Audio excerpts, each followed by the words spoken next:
우리 하나님의 말씀을 봉독하겠습니다. 에스겔 36장 26절에서 27절에 있는 말씀입니다.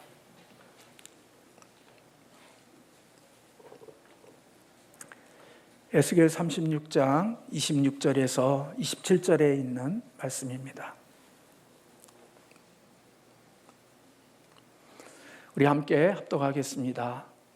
또 새 영을 너희 속에 두고 새 마음을 너희에게 주되 너희 육신에서 굳은 마음을 제거하고 부드러운 마음을 줄 것이며 또 내 영을 너희 속에 두어 너희로 내 율례를 행하게 하리니 너희가 내 규례를 지켜 행할지라. 아멘.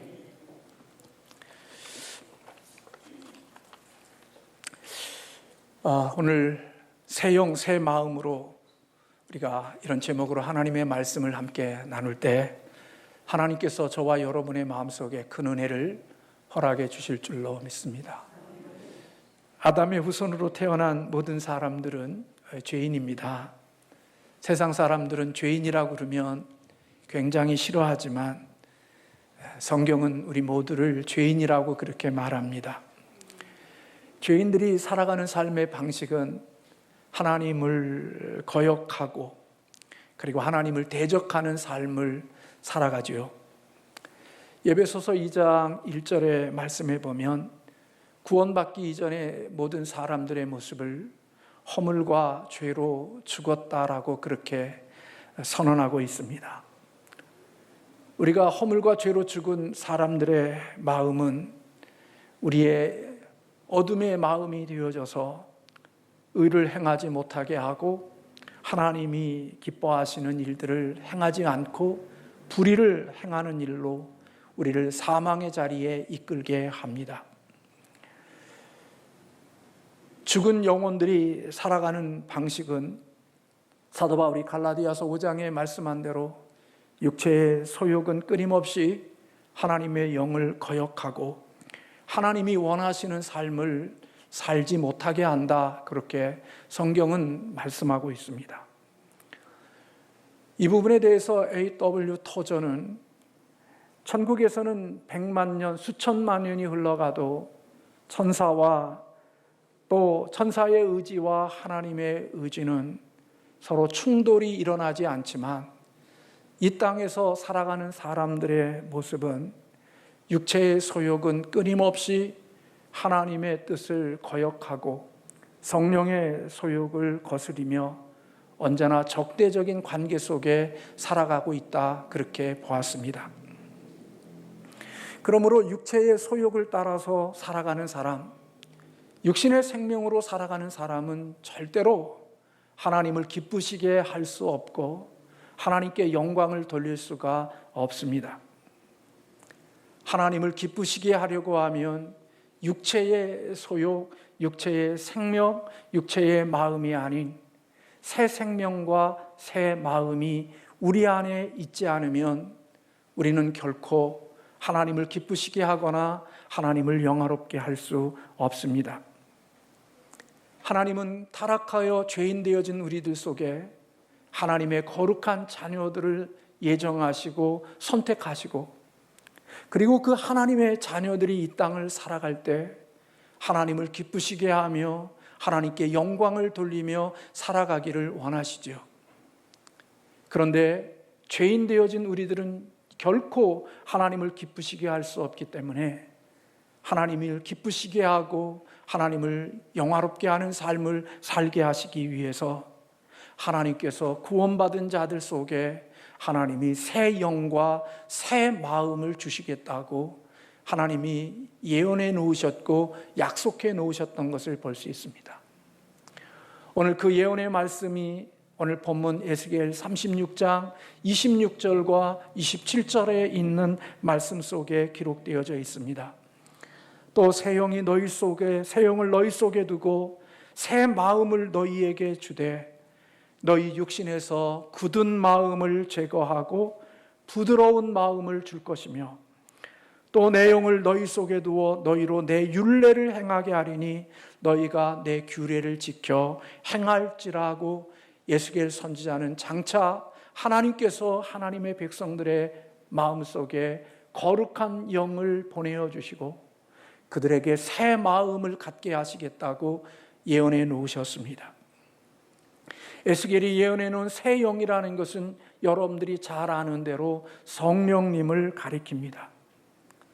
성령님이 우리의 마음속에 들어오게 되어지면 그 성령님은 우리의 굳은 마음들, 하나님을 거역하고 하나님의 뜻대로 순종하며 살 수 없는, 하나님을 대적하며 살아가는 우리의 굳은 마음들을 하나님이 허물어 버리시고 그들의 마음속에 부드러운 마음을 새 영을 통하여 주심으로 말미암아 그 부드러운 마음 속에서 하나님의 계명과 하나님의 규례들을 지키며 살게 하시겠다고 에스겔 선지자를 통하여서 오래전에 예언해 놓으셨던 것을 볼 수가 있습니다. 여기에 새로운 마음이라는 것은 단절되어진 마음이 아니라 이전 것들과 연관되어져 있는 새로운 마음을 하나님께서 우리에게 허락해 주셔서 그 성령을 통하여 새 마음 되어진 우리들이 이제는 하나님께서 기뻐하시고 하나님이 원하시고 하나님이 바라시는 일들을 이제는 행하며 살 수 있는 마음이 되도록 우리 하나님께서 역사하시겠다고 말씀하고 있습니다. 굳은 마음을 가지고 살아가는 육체의 마음은 결코 하나님의 인도하심과 하나님의 지시하심에 반응할 수 없는 죽은 마음이지요. 하나님의 말씀을 들어도, 그리고 하나님의 말씀을 우리가 읽어도 그 읽고 들은 말씀 속에 전혀 움직일 수 없고 반응할 수 없는 죽은 마음, 그 마음이 바로 굳은 마음이지요. 그런데 하나님께서 그 돌과 같이 딱딱한 마음 속에 하나님이 그 마음을 부드러운 마음으로 하나님이 새 영을 통하여 바꾸셔서 이제는 그 부드러운 마음이 하나님의 명령 앞에 민감하게 되어지고 하나님의 말씀을 내 마음속에 중심에 두고 그리고 그 말씀을 두려워하며 그 말씀에 반응하며 살아가는 자들이 되게 하실 것이라고 에스겔 선지자를 통하여서 예언해 놓으셨습니다. 굳은 마음이 제거되어지고 새 마음이 되어지면 어떻게 이런 변화들이 우리의 인생 가운데 속에 일어나는 것일까? 저는 오늘 이 말씀을 묵상하면서 제가 마음속에 두고 있고 늘 생각하고 있는 그런 원리가 오늘 이 말씀 속에 적용되어질 것이라고 생각을 했습니다. 여러분들이 잘 아는 대로 하나님의 영이 거하는 사람, 그런 사람을 가리켜서 우리는 거듭난 사람이라고 말하고 그런 사람들을 향하여 우리는 구원받은 자라고 말할 수 있습니다. 예수님께서 니고데모를 향하여서 네가 물과 성령으로 거듭나야 되겠다. 물과 성령으로 거듭나지 않으면 하나님 나라를 볼 수도 없고 그 나라에 들어갈 수 없다고 말씀하셨는데 니고데모가 내가 이렇게 어른이 되어졌는데 어떻게 그 나라에 다시 어머니 뱃속에 들어갈 수 없습니까? 라고 육적으로 그 부분을 이야기했지만 우리 주님은 물과 성령으로 거듭나는 너희 안에 영이 들어오고 그리고 그 영이 우리의 마음을 바꾸게 되어지면 거듭난 사람이 되어지고 구원받은 자가 되어지면 하나님 나라를 볼 수 있고 그 나라를 들어갈 수 있다고 말씀해 주셨죠. 영이 거하는 사람, 성령이 그 마음속에 있는 사람을 우리는 거듭난 사람, 구원받은 사람이라고 말할 수 있습니다. 그러면 구원받은 사람은 어떻게 이런 변화가 일어나는가? 그것은 거듭난 사람에게 일어나는 변화는 저는 세계관의 변화라고 여겨집니다. 세계관이라는 말은 세상을 보는 안경이고 세상을 보는 렌즈이고 세상을 볼 수 있는 창문이라고 우리가 해석들 합니다. 우리 나름대로 세상을 보는 눈들이 다 있습니다. 여러분도 세상을 어떤 관점으로 어떤 렌즈로 세상을 보고 사느냐, 모든 사람들마다 세계관이 있습니다. 그런데 예수님의 영이 없을 때의 세계관과 예수 그리스도의 영이 우리 안에 들어오면 우리 안에 있는 세계관의 변화가 일어나게 되어집니다.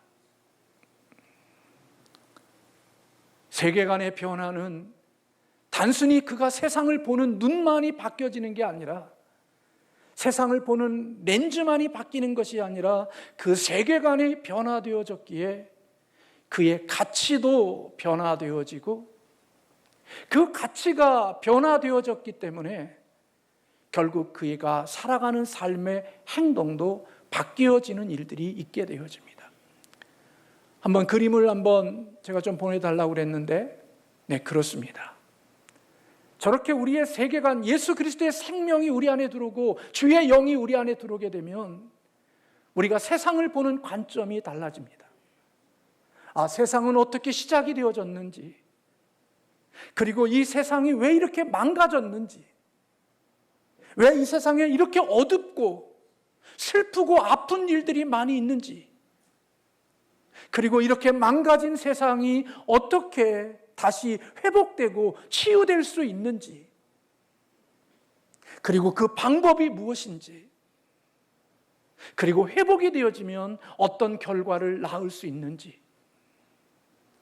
세계관은, 예수 그리스도를 믿는 사람들은 이 세상이 자연적인 진화로 인하여서 이 세상이 이루어졌고 빅뱅을 통하여서 이 세상에 이런 모습들이 만들어졌다고 하지만, 예수 그리스도의 생명과 주의 영이 들어오게 되어지면 이 세상은 전능하신 하나님이 말씀으로 세상을 창조하셨고, 그 창조하신 이 세상이 얼마나 아름다운 세상이었는데, 세상이 하나님의 말씀을 거역함으로 말미암아 죄가 들어왔고, 그 죄가 이 세상을 이렇게 망가뜨렸고, 그리고 이 망가진 세상은 어떤 방식으로 다시 구속되고 다시 구원받을 수 있고 회복되어질 수 있는지, 그리고 그 회복된 자들의 끝은 어떤 것인지, 이러한 세계관의 변화가 일어나게 되어지는 거죠.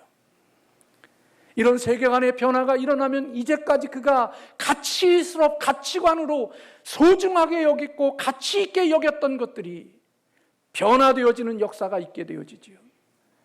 이제는 이거 없이는 살 수 없고, 이것이 우리의 인생 속의 최고의 가치라고 여겼던 것들 속에 기독교의 세계관으로 세워진 자들은 중요했던 가치, 없으면 살 수 없었던 같은 가치들이 때로는 의미 없어지고, 그리고 인생에 별로 중요한 내용들이 되지 않는다고 여겨지며, 그리고 예전에는 무가치했던 일들이 이제는 가치 있는 것들로 내 마음속의 가치관으로 자리 잡게 되어지죠.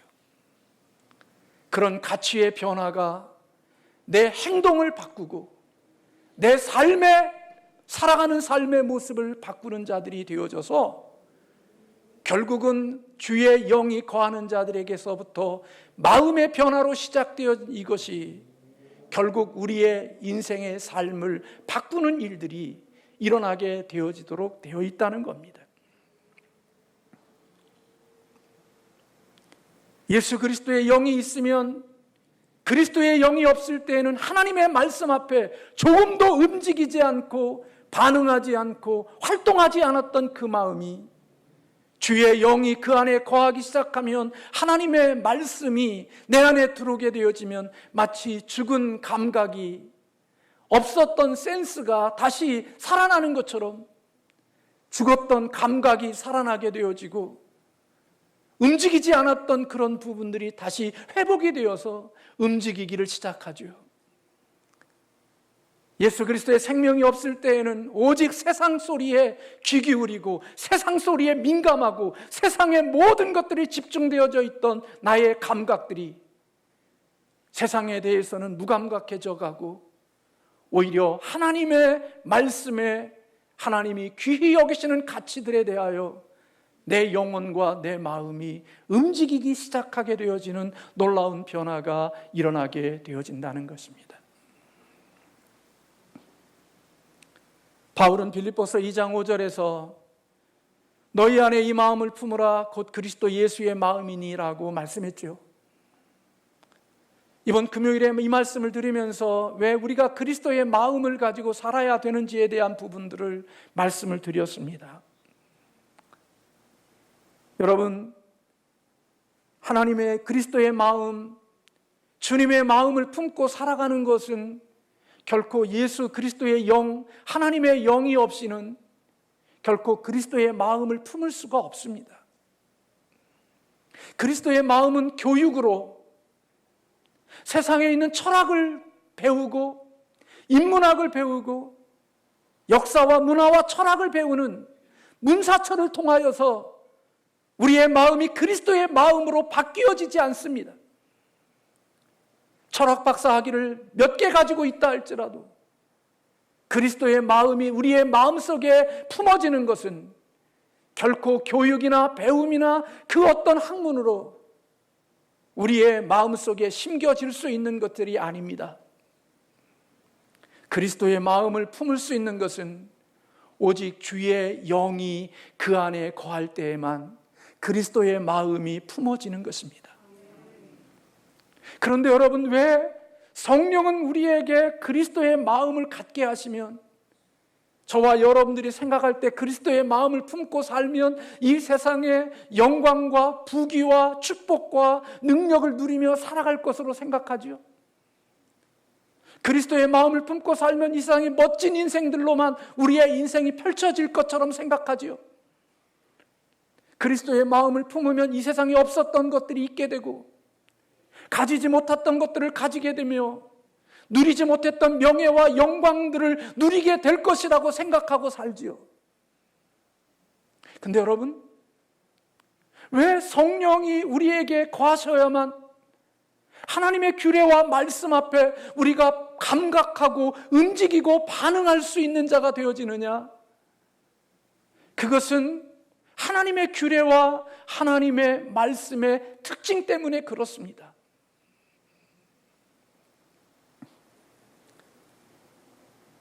여러분, 하나님의 말씀과 하나님의 규례는 그리스도의 마음이 없이는 순종할 수가 없고 하나님의 말씀 앞에 복종할 수가 없고 지킬 수가 없습니다. 왜냐하면 하나님의 말씀의 특징이 하나님이 우리에게 주시는 규례가 우리가 생각하는 것처럼 부귀와 영광과 성공과 승리를 명하고 승리를 약속하기 때문이 아니라 하나님의 규례와 하나님의 말씀이 우리로 하여금 십자가로 향하게 하기 때문에 그렇습니다. 하나님의 말씀은 우리를 향하여 높은 자리로 이끌지 아니하고 하나님의 말씀은 우리를 십자가로 가도록 하나님의 말씀이 우리를 이끌어 간다는 것입니다. 그리스도의 마음이 있어야만 우리는 낮은 자리에 설 수 있고 그리스도의 마음이 있어야만 우리는 십자가를 질 수 있고 그리스도의 마음이 있어야만 나를 부정하고 나를 부인하고 나를 희생할 수 있게 되어지기 때문에 바울은 빌립보서 2장에서 그리스도의 마음을 품으라고 말하면서 예수 그리스도는 하나님의 본체이시지만 그분은 그 본체됨을 버리고 인간이 되셨고 종이 되셨고 십자가를 지셨다고 말씀하시며 그리스도의 마음이 이와 같은 십자가를 내가할 수 있도록 하는 것이 그리스도의 마음이라고 우리에게 가르쳐주고 있기 때문인 거예요. 오늘 감사하게도 이번 주 주일에 여러분들 주보 전면에 보면 오늘 작가가 그린 그림 가운데 속에 기가 막히게 하나님께서 은혜를 주셔서 이번 주에 이런 그림을 제가 오늘 오전에 보면서 하나님의 은혜다 생각이 든 거예요. 여러분 표지를 보세요. 인생을 살아가면서 하나님의 주시는 그리스도의 마음을 품고 살아가는 길들 속에 놓여져 있는 것들이 무엇인가를 보시라고요.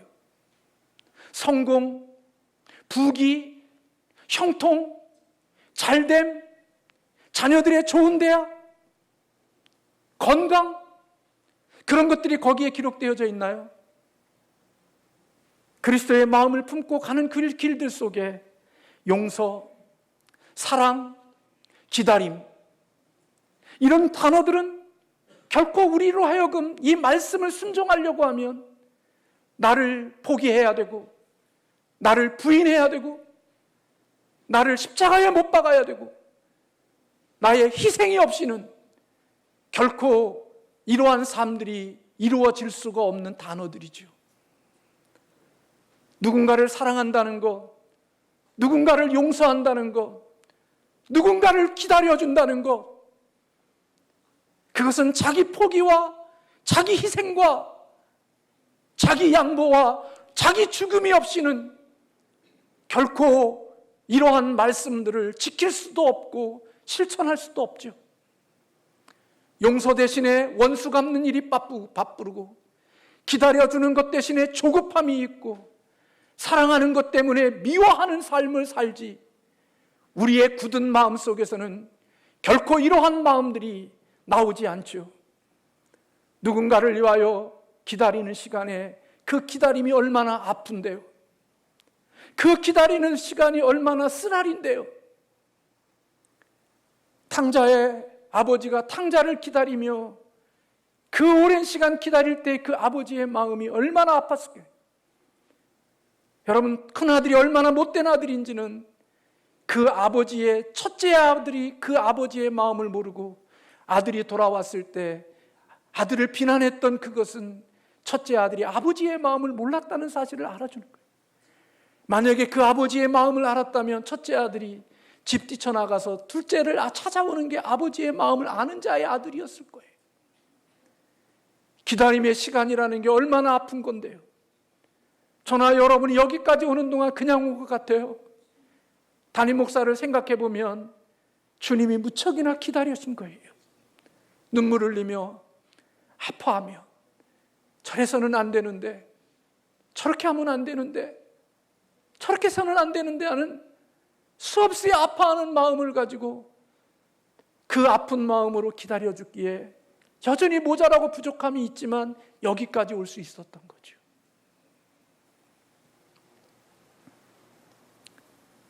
하나님의 영이 없이는 어느 누구도 하나님의 말씀을 지킬 수가 없고, 하나님의 영이 없이는 어느 누구도 자기 자신을 십자가에 못 박을 수 있는 능력이 그에게 없는 거예요. 종교인들은 자기를 위하여서 마치 다른 타 종교에 있는 사람처럼 헌신하고 희생하고 뭔가를 드리지만, 공을 드리지만, 그것을 드리는 모든 이유가 자기가 복받고 이 세상에서 그 모든 것들이 갑절로 내게 돌아오기를 기대하는 마음을 가지고 그런 헌신들을 하지, 십자가로서 하나님 앞에 헌신하고 십자가로서 하나님 앞에 그러한 일들을 행하는 것은 오직 하나님의 영이 있는 사람, 굳은 마음이 제거되고 부드러운 마음을 가진 사람만이 그 일을 행할 수 있는 자가 된다는 거예요.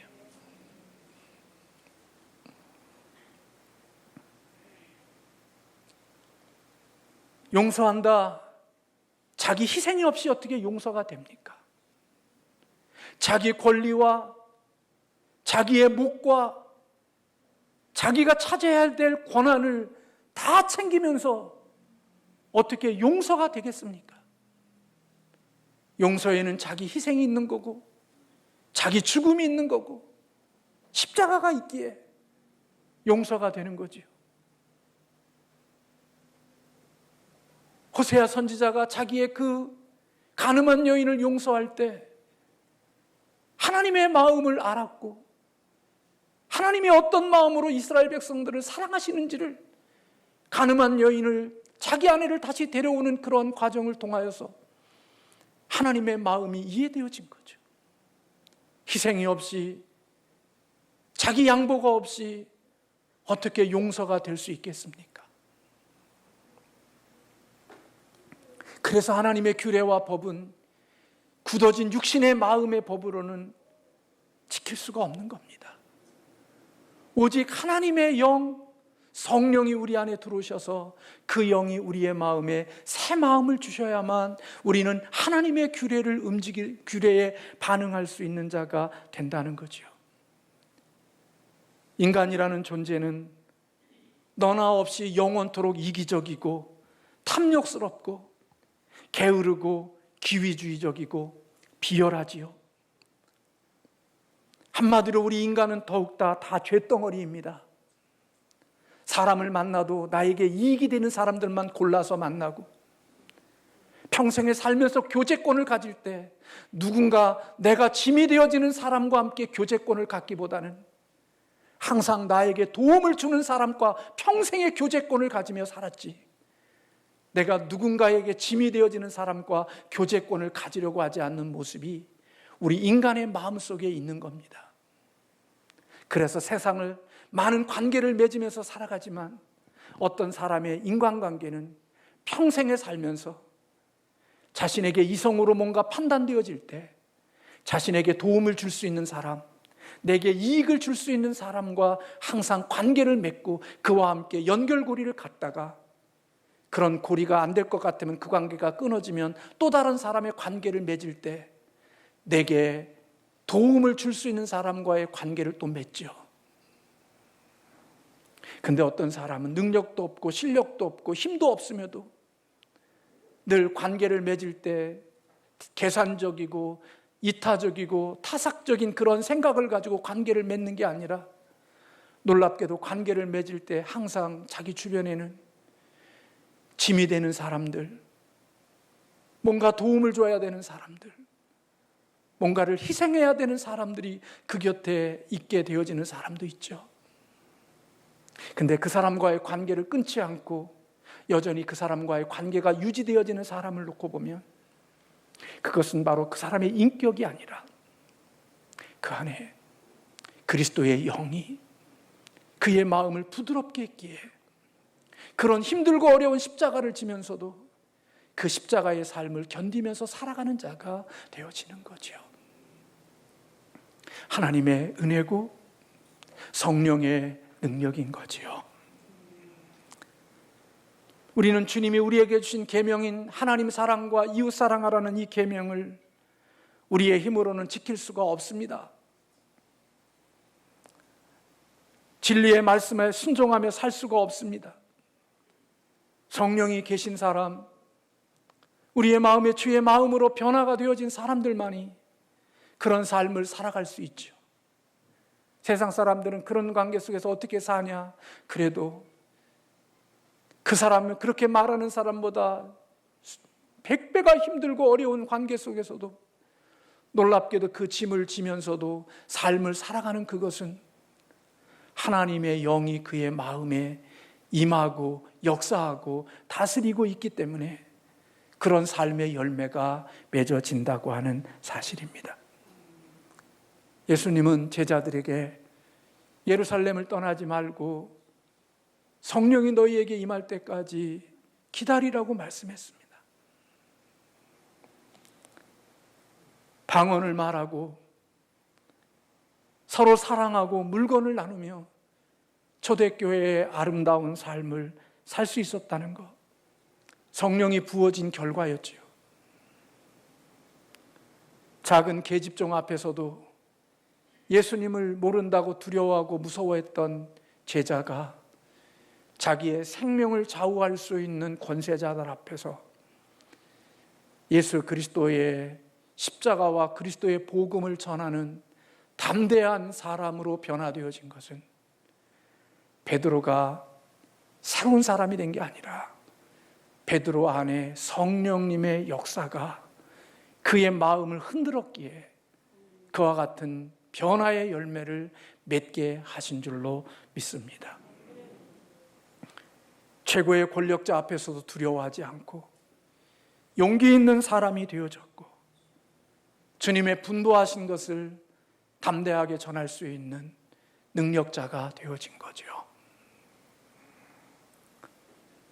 언젠가도 말씀을 드렸습니다만 미국에서 가장 심한 욕이 그런 거래요. 제가 읽은 글에 보니까 성령 받지 말고 목회하라.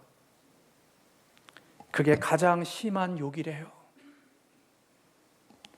청교도들은 회심하지 않는 목사는 교회의 독이라고 말했어요. 성령 받지 않고 목회질하는 거, 그거는 욕이고, 회심하지 않고 목사가 하는 것은, 목회자가 하는 것은 교회의 독이라는 거예요. 두려운 이야기죠.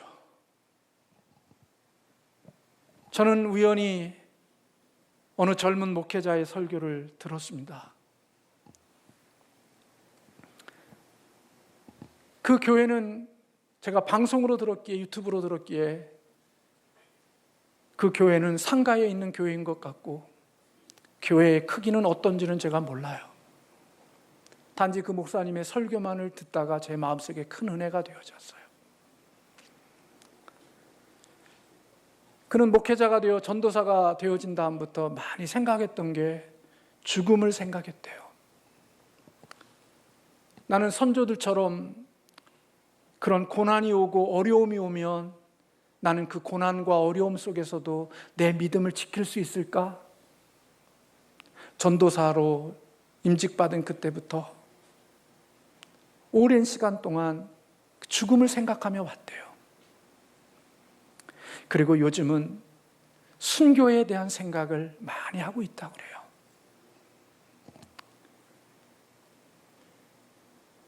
예전에는 그 순교하는 것들이 두려웠는데 요즘은 하나님이 은혜를 주셔서 순교하는 거에 대한 마음을 깊이 생각하고 그리고 그것을 마음에 품고 산다는 거예요. 얼마 전에 1시간 이상을 걸어가면서 그 목사님은 자신이 순교에 대한 생각을 마음속에 더 깊이 했다는 거예요. 이 땅이 하나님을 예배할 수 없는 땅이 되어지고 그리고 이 땅이 하나님을 믿는 기독교를 아편으로 여기고 기독교를 적으로 여기는 세력들 앞에 이 땅이 물들게 되어졌을 때 그때의 그 고통과 아픔 속에서 나는 하나님 앞에서 신앙과 믿음을 지킬 수 있을까? 그리고 그것을 실질적으로 많이 생각해보고 그리고 그러한 것들을 마음속에 두고 살아간다는 이야기예요. 그러면서 그런 설교를 하더라고요. 사랑하는 성도 여러분, 여러분은 어떤 상황 속에서도 주님을 부인해서는 안 됩니다. 여러분은 어떤 형편 속에서도 주님을 부인해서는 안 됩니다라는 설교를 하면서 그 설교를 듣는 저보다 많이 젊은 목사님이었지만 제 마음속에 큰 은혜가 됐습니다. 진정성이 느껴졌어요. 그리고 제 마음속에 어떤 마음이 들었는 줄 아세요? 야, 저 목사는 행복한 목사다. 그리고 저 교회에 저 목사의 설교를 듣고 있는 성도들은 행복한 성도들이다. 저런 말씀을 소화해낼 수 있고 저런 말씀을 녹여낼 수 있는 성도들이라면 저 성도들은 행복한 성도들이라는 생각이 들었어요. 오늘 비겁해서 말씀 전하지 못하는, 담임 목사가 전하지 못하는 메시지들을 가감하게 전하는 그 설교자의 모습 속에, 그리고 가감없이 선포되는 진리의 말씀 앞에 그 말씀을 듣고 있는 성도들의 모습 속에, 그래, 저 안에는 진리가 있고 성령이 있고 사이즈와 관계없이 하나님의 영이 흐르고 있을 것 같은 생각이 제 마음속에 들어서 저 교회는 행복한 교회이겠다라는 생각이 제 마음속에 들었어요. 자기의 생각과 자기의 기준과 자기의 틀 속에 평생에 갇혀서 하나님의 진리 앞에 자기 생각을 깨트린 적이 없고 하나님의 말씀 앞에 자기를 파괴한 적이 없이 오직 내 생각과 내 고집으로 인생을 평생 살아가는 사람보다 하나님의 진리와 하나님의 말씀 앞에 나의 오랜 가치와 나의 모든 세계관들이 깨지고 부서져서 하나님의 진리 앞에 내가 순종하며 살아가는 자가 되어지는 것, 그게 바로 성령이 우리 안에 거하시는 확실한 증거인 줄로 믿습니다. 건축원금을 드리는 것도, 헌신하는 것도, 우리의 은사로 하나님의 교회를 섬기는 것도 하나님의 귀중한 은혜이지만 하나님의 진리의 말씀 앞에 나를 깨트리고 하나님의 말씀 앞에 나를 파괴시켜서 주의 말씀 앞에 굴복시킬 수 있는 사람, 자기의 개똥 철학을 깨트리고 자기의 옳지도 않은 가치관을 부여잡고 끊임없이 교회 안에서 교회를 병들게 하는 가치관들을 선포하며 살아가는 사람보다 아무것도 아닌 것 같아도, 부족한 것 같아도 진리의 말씀 앞에 끊임없이 자기를 녹여내며 살아가는 그 사람이 훨씬 더 하나님을 사랑하는 사람이고 하나님이 기뻐하는 사람이 되어지는 거지요. 성령이 없는 사람은 하나님의 일을 한다고 하지만 하나님의 일을 파괴하고 있고, 주의 일을 한다고 하지만 교회를 어지럽히지만, 하나님의 영이 있는 사람은 끊임없이 자기를 녹이고 자기를 희생시키고 자기를 죽임으로써 교회를 살리고 공동체를 살리고 하나님의 나라를 건설하는 하나님의 축복의 사람이 되어지는 거지요. 여러분, 가정을 깨트리는 사람이 잘난 사람인 것 같아요. 저는 그렇지 않습니다. 가정을 살리는 사람이 저는 성령의 사람이라고 생각해요. 교회를 무너지게 하는 사람이 잘난 사람인 것 같습니까? 아닙니다. 교회를 세우고 교회를 연합시키는 사람이 하나님의 사람인 것입니다. 교회는 잘난 사람, 똑똑한 사람을 필요로 하지 않고 교회는 하나님의 영이 있는 사람을 필요로 합니다. 그들이 교회의 중심이 되어야 되고 그들이 교회의 중요한 것들을 결정하는 사람들이 되어야 됩니다.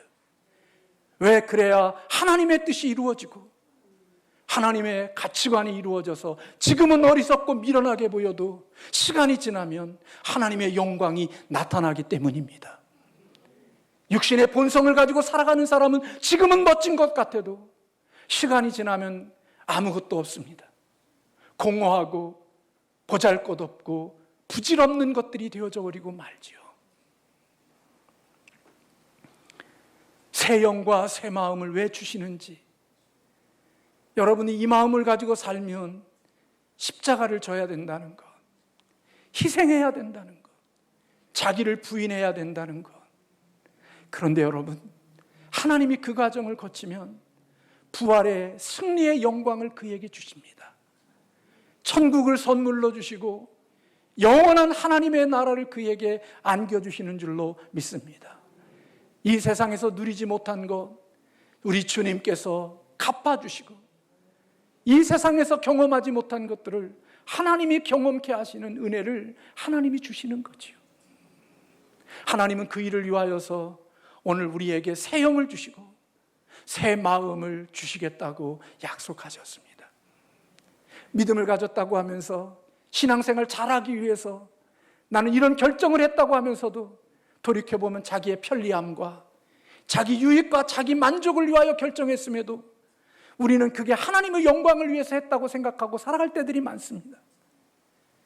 근데 깊이 생각해 보면 하나님의 영광과 하나님이 기뻐하시는 것은 내가 죽었을 때, 내가 십자가를 졌을 때, 내가 부인되어졌을 때, 그때에 하나님의 영광이 그 자리에 자리를 잡게 되어진다는 사실입니다. 하나님의 일하심은 세상의 일함과 다르죠. 오늘 저와 여러분 속에 하나님의 영이 거하시는 믿음의 사람들이 되시기를 주님의 이름으로 축원합니다. 영광의 자리만을 쫓아서 다니는 자들이 아니라 묵묵히 십자가의 자리를 기쁨으로 짊어질 수 있고 그 자리에 들어갈 수 있는 그리스도의 마음이 있는 거듭난 하나님의 사람들이 되기를 주님의 이름으로 축원합니다. 그 교회는, 그 성도는 희망이 있습니다. 숫자가 많지 않아도 행복한 교회이고요, 숫자가 적어도요 미래의 꿈을 꿀 수 있는 교회입니다. 하나님께서 우리 삼양신성교회와 우리 모든 성도님들에게 약속하신 성령이 우리 마음에 거하여 우리에게 굳은 마음을 제거하고 부드러운 마음을 주셔서 십자가로 향할 수 있는 은혜를 우리 모두에게 허락해 주시기를 주님의 이름으로 축원합니다. 내가 누릴 것, 내가 얻을 것들만을 생각하는 게 아니라 내가 져야 될 것들을 깊이 먼저 생각해 볼 수 있는 하나님의 은혜가 있다면 그것 때문에 여러분의 가정은 살아날 수 있고 교회는 살아갈 수 있고 이 땅은 회복이 되어질 수 있는 줄로 믿습니다. 이런 은혜가 우리 모두에게 있기를 주님의 이름으로 축원합니다. 찬양 하나 우리 함께 하겠습니다. 성령 하나님, 나를 만지소서. 우리는 우리의 힘으로 하나님의 나라를 건설하며 세워갈 수가 없습니다. 주의 은혜를 사모하고 주의 도움을 구하며 살아가는 자들이 되어야 합니다.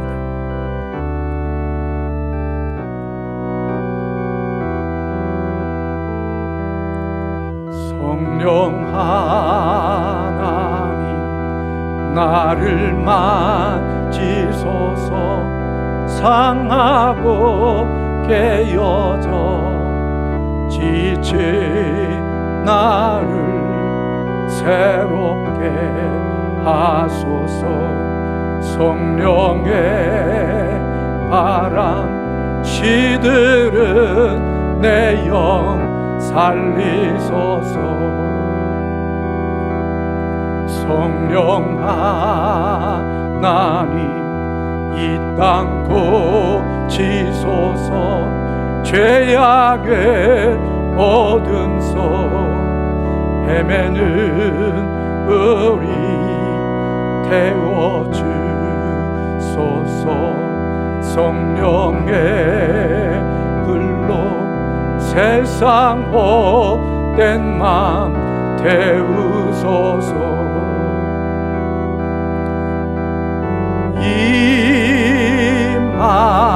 임하소서. 성령 하나님이시여, 지금 이곳에 임하소서. 바람처럼 불처럼